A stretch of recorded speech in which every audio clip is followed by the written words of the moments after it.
Joining me now from Los Angeles is Peter Mathews. He's a professor of political science at Cypress College and the author of Duller Democracy with Liberty and Justice for Some. So, Professor, there are reports now we're hearing that the House panel has sent a subpoena to the White House for documents in the Ukraine inquiry.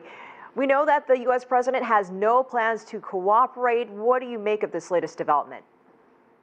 Well, this indicates that it could be approaching a constitutional crisis because the Congress is given the power by the Constitution to investigate, to see if the president, any executive official, has committed any kind of high crime or misdemeanor, a breach of trust with the public, in which case impeachment proceedings have to continue.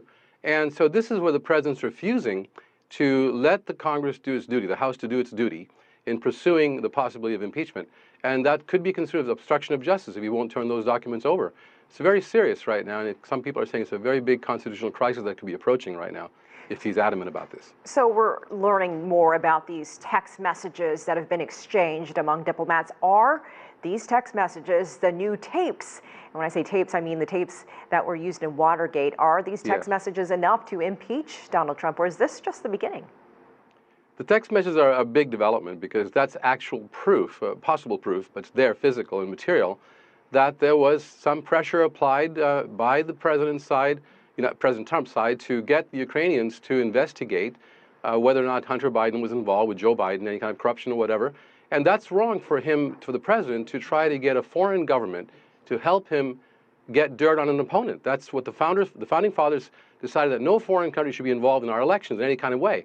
So if the country was involved in or the government was trying to involve President Trump's government to get a foreign government to be involved in investigating its opponent, that's against the constitutional principles, and it could be very much of egregious violation of trust and abuse of power, possibly. This quid pro quo that we keep hearing about, many say yes, but there are others, including some of his supporters, members of his own party, that say no. So for our international audience, who decides? How will this all shake out? It comes back to the House. When they investigate in the impeachment process, they will decide whether there was any kind of a quid pro quo or appearance of that, because that could be grounds for what's called high crimes and misdemeanors, a breach of public trust, abuse of power. If he held up the funding for the Ukraine until the president of the Ukraine agreed to go and investigate his opponent, Joe Biden, that would be considered a quid pro quo, or at least close enough to it to consider it a high crime or misdemeanor, very possibly. And we also heard that Ukraine has announced that it will take a look back and investigate past cases. What do you make of this move on their end? Well, I think they're trying to justify, that they're doing things the right way from their side, not being coerced in any way by this president from the United States. And I think mainly it's a method of trying to be sure that the Ukraine itself is doing the right thing. I'm not sure how it's going to play out, because there's a lot of moving parts here, and things could just start crumbling in all kinds of directions right now, or very soon, if this continues. Professor Mathews, during the Watergate years, public support dropped pretty quickly for then President Richard Nixon.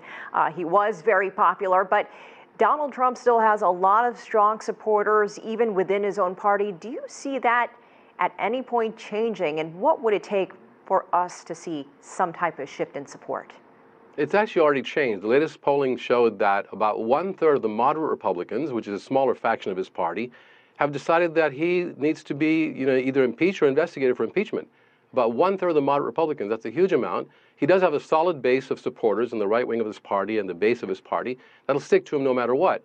But when the moderate Republican opinion changes, then some Republican senators might actually consider, if there's a trial of impeachment, to actually vote to convict, possibly. This happened with the Republicans during the Watergate era, when Senator Howard Baker switched over, and after evidence came out in the hearings that there was evidence of possible wrongdoing, that Howard Baker switched his mind as a Republican leader and said that the impeachment process should continue, and Nixon saw the writing on the wall and then resigned as a result.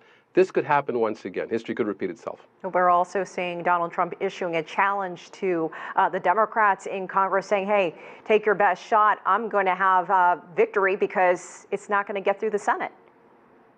That remains to be seen. I think he's very hopeful for that, but that's not guaranteed yet, because as the investigation continues in the House, new information can come out, new witnesses, subpoena power is very strong, and the punishment for lying under oath is very strong in an impeachment hearing. And now we're in that process. We're in a formal impeachment hearing. We weren't in that process a few months ago, and I think Mr. Trump is probably very concerned about it. He's trying to put forth a bravado to show that he's not going to be shaken.